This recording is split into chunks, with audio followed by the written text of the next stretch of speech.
سلام كبرات تخطاتل تلاندا ريبورت ملقيتات بهم لما أنتي بزعبا داغماي زتأثر لفعاتي تسفا ويدما برهانة قبر قرقس كنوقعنا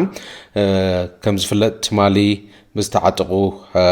حيلتات كم ستأثر تقليج نيريو برهانة تمال سنبت 18 ميازيا خلتشن 18 نامة تمرت وكتما مقالة فلي بوتا عد حوسي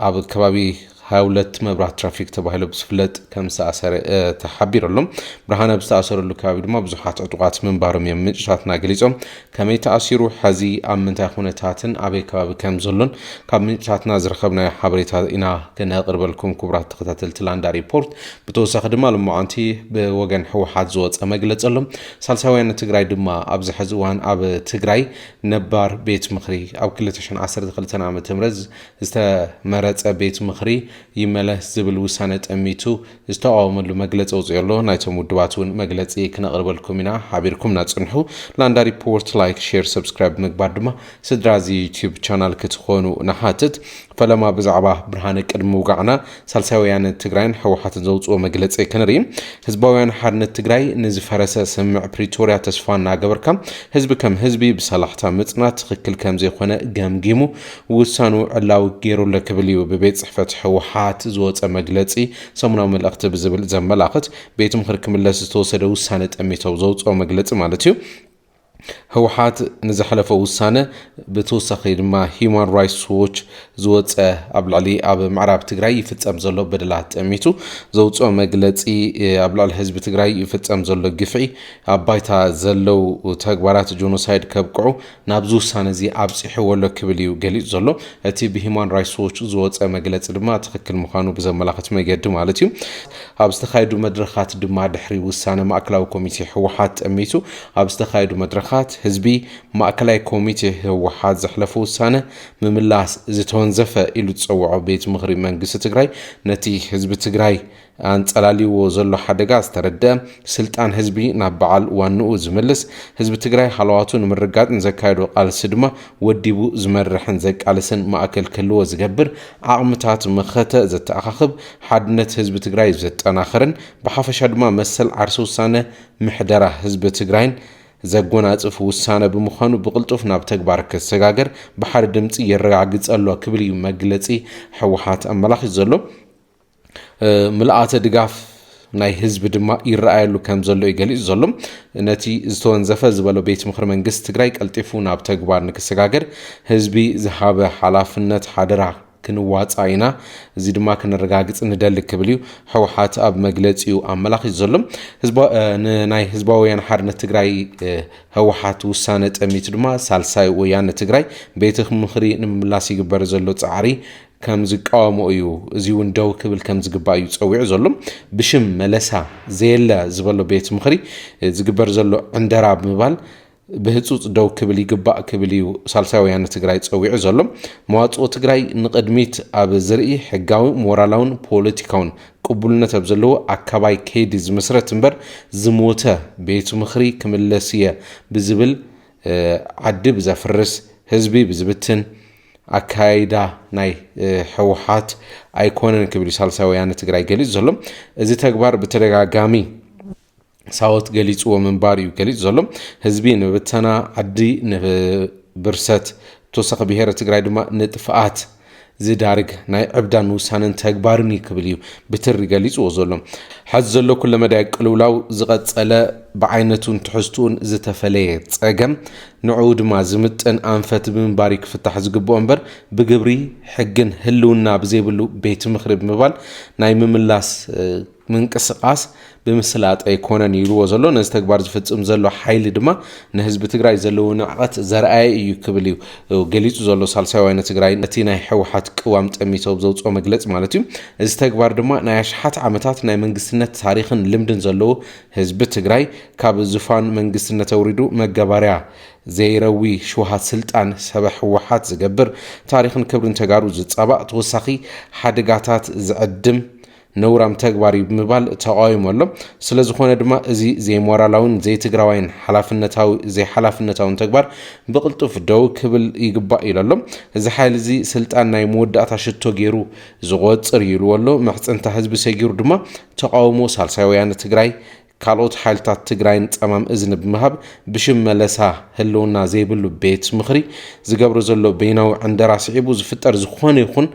ኩነት ሓላፍነት ዝወስድ ባዕሉ እዚ ሓይሊ እዩ ብምባል እዩ ኣጠንቂቑ ዘሎ። ሳልሳይ ወያነ ትግራይ ድማ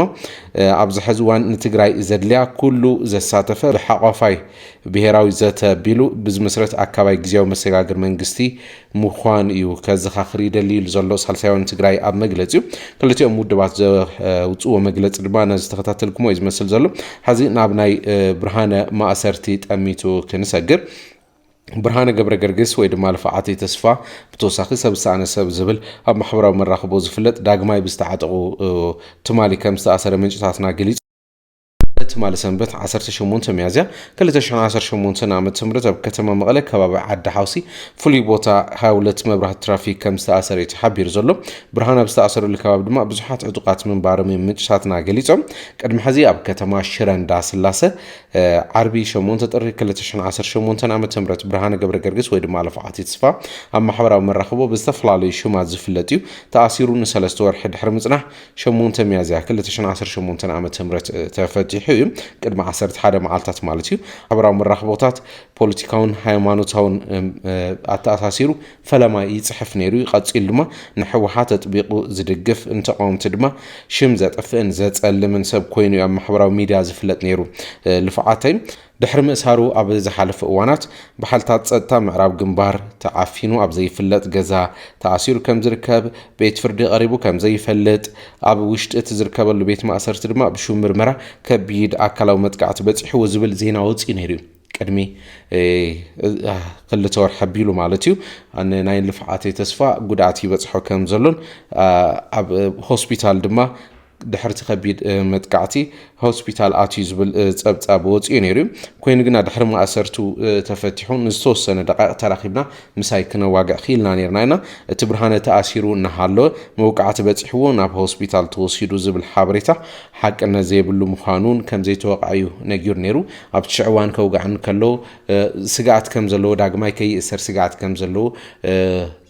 የንጸባርቕ ነይሩ ስጋኣቱ ኣብ ቀረቡ ዝመፁ ሰባት ብሓደ ብነውግዕሉ ግዜ ስጋኣታቱ የንጸባርቕ ነይሩ ተመሊሱ ከይእሰር ይከታተልንዎ ከም ዘለው ስጋኣቱ የንጸባርቕ ነይሩ እዩ ተራኺብና ብዝነበርናሉ ሰዓታት ማለት እዩ። ቅድሚ ሕዚ ኣብ ከተማ ሽረ እንዳስላሴ ኣብ ዝርከብ ማእኸል ቤት ህንፀት እዩ ተኣሲሩ ነይሩ። ኣብቲ ማእኸል ቤት ህንፀት ድማ ናይ ሰራዊት ሓደ ቦታ ኣሎ እዩ ሪሃብ ሴንተር ተባሂሉ ዝፍለጥ ወይ ናይ ታድሶ ማእከል ተባሂሉ ዝፍለጥ ኣብቲ ማእከል እዩ ተታሒዙ ነይሩ ብርሃነ። ኣብቲ ጉዳይ ናይ ኣመራርሓ ምዕራብ ግንባር እውን ቅድሚ ሕዚ ሓቲትናዮም ነርና ኢና። ብርሃነ ተኣሲሩ ተወቂዑ ጉድኣት በፂሕዎ ንምንታይ ተኣሲሩ ክሱ ከንታ እዩ ዝብል እዩ ክንሓትት ፈቲና ነርና ኢና። ብርሃነ ንምንታይ ተኣሲሩ ንምንታይ ተወቂዖም ኣበይ ከሎ ቤት ፍርዲ قريب يفلت دو زبلنا حسيتنا يرنا عبد الشعوان ننا يمرارها نايم عرب جنبار نقلي مالتيو برهانه نايم عرب جنبار تجار لايو اب مقاله سرح اسايمنت توهيبو يسرح نيرو نسرحنا بجنبار معرب تتصويعو تمليسو ناب كبابي شرم اب كفلي سندات جنبار استمدب يزبل امرارها نايت جنبار دما برهانه يتاثرن اب سرحلو استمدب وسرح يفصملو ايتاثرن نايتخصصن ايتوق عنون زبل يملاشي بنيرو برهانه يتاثرن ان زبل زربا تمرارها حقنا زيبلو مخانيو برهانه بسرخبنا له وان يكون اب ميديا قريبون استزاربو بزحات سباتون كم حقي تقبلوا مزخدو تاثير من باريو تومناي معرب جنبار أمرارها أي تأثيرنا بسرعة إزلو زبلو زربا قا تزاريهم تنبرو جنا برهانة تأثير من بارو نسل استور حزاكل تأثير كم زوج زفلتي وبعلو رخيبة بزرار بقوانون أب خبير ما أثرت كم زنبر من سبعة زي الرخبة اللي كنا تفتير من بارو يجلس زنيرو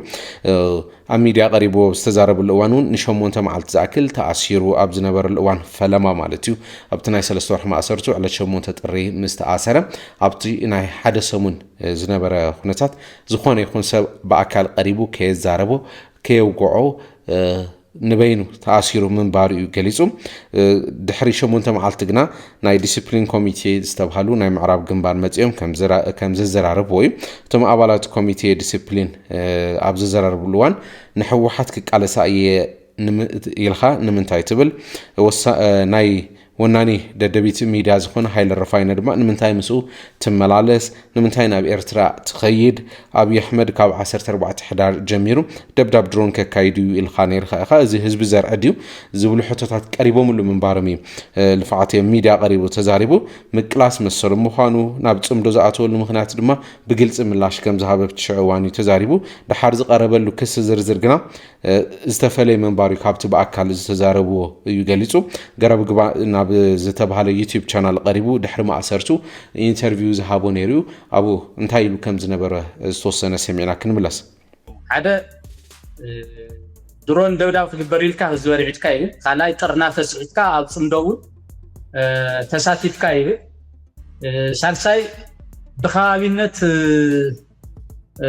ህዝቢ ምስ ዘባይስካ ገለ ድብል ኣሎ ቶም ሾሞንተ ንጽምዶ ጨውዮም ላብ ኮንትሮባንድን ላብ ቢዝነስን አውዕሎም ወዘለው ደቂ ሓንቲ ከባቢን ዝብልስ ብኸባቢነት ኢሎም ኣድዒሎሞ ማለት እዩ ካብኡ ኣብቲ ጽሑፍ ግን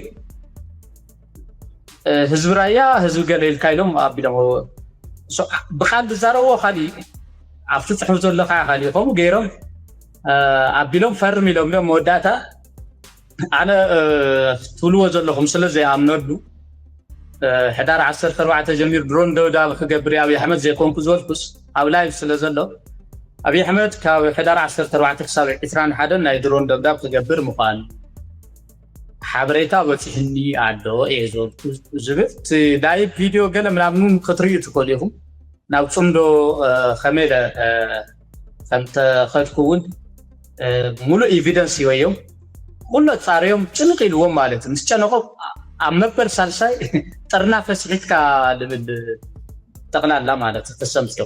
ሕዝናትና ቤት ጽሕፈት ናይ ስነዳ መቐለ እዩ ናይ ግንባር ምዕራብ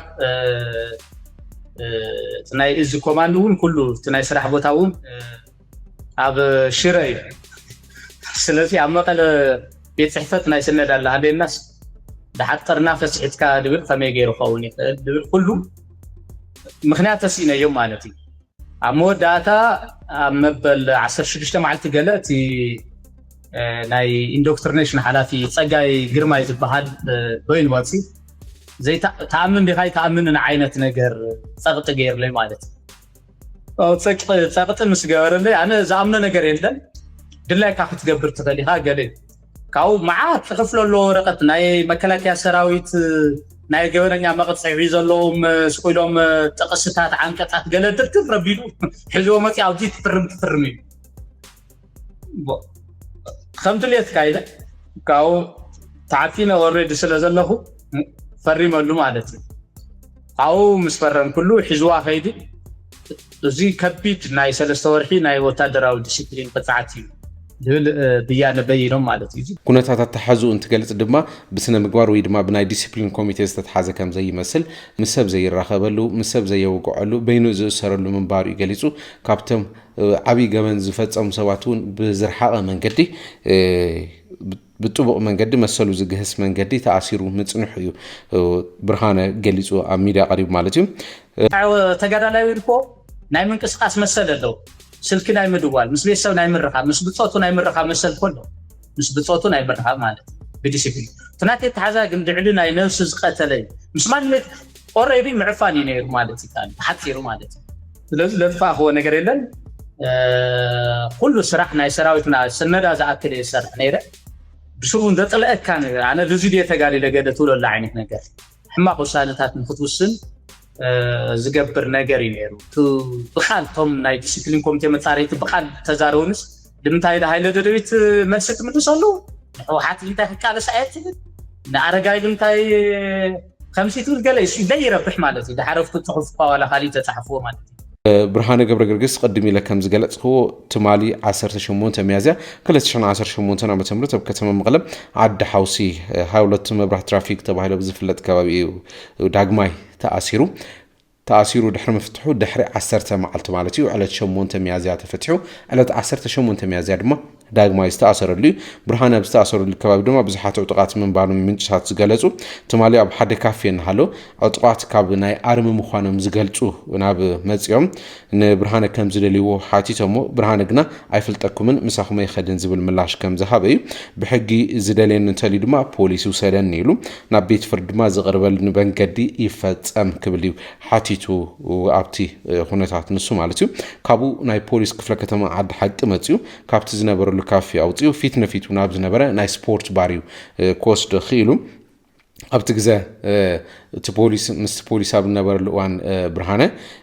ኣብቲ ግዜ ድማ ብፓትሮል ዝመፁ ካልኦት ዝተዓጠቑ ሒዞም ከም ዝወሰድዎ እዩ ተገሊጹ ዘሎ ብርሃነ ብድሕሪኡ ናበይ ተወሲዱ ዝብል ድማ ሓቲትና ኢና ምንጭ ላንዳ ሪፖርት ከም ዝገለጽዎ ቅድሚ 10 መዓልቲ ተኣሲሩሉ ናብ ዝነበረ ናብ ከተማ ሽረ እንዳስላሴ ከም ዝተወሰደን ናብ ናይ መጽንሒ ሰራዊት ግንባር ምዕራብ ከም ዝተወሰደ እዩ ተገሊጹ ዘሎ ምንጭታትና ከም ዝገለጹ ኣብ ምዕራብ ግንባር ዝሰርሑ ኣባላት ሰራዊትን ተወሳኺ እውን ኣብ ከተማ ሽረ እንዳስላሴ ዝርከቡ ምንጭታትና ከም ዝገለጽዎ ማለት እዩ ብርሃነ ተሓዚ ዝተሓዝሉ ምኽንያት ኣይተገለጸን ኩነታቱ እንታይ ከም ዝመስል እውን ብቐጻሊ ሓቲትና ክነቕርበልኩም ኢና እንታይ ተኸሲሱ ከመይ ኣሎ ኩነታቱ ዝብሉን ብስፍሓት እንዳተኸታተልና ክነቕርበልኩም ኢና ዛጊድ ግና ነቲ ትማሊ ኣብ ከተማ መቐለ ዝተኣሰረ ናብ ከተማ ሽረ እንዳስላሴ ተወሲዱ ከም ዘሎ እዩ ተሓቢሩ ዘሎ እናተኸታተልና ድማ ብዛዕባ ብርሃነ ክነቕርበልኩም ኢና ስለዝተኸታተልኩምና ነመስግን ላንዳ ሪፖርት ላይክ ሼር ሰብስክራይብ ምግባር ድማ ስድራ ዩቲዩብ ቻናል ክትኾኑ ንሓትት ሰላም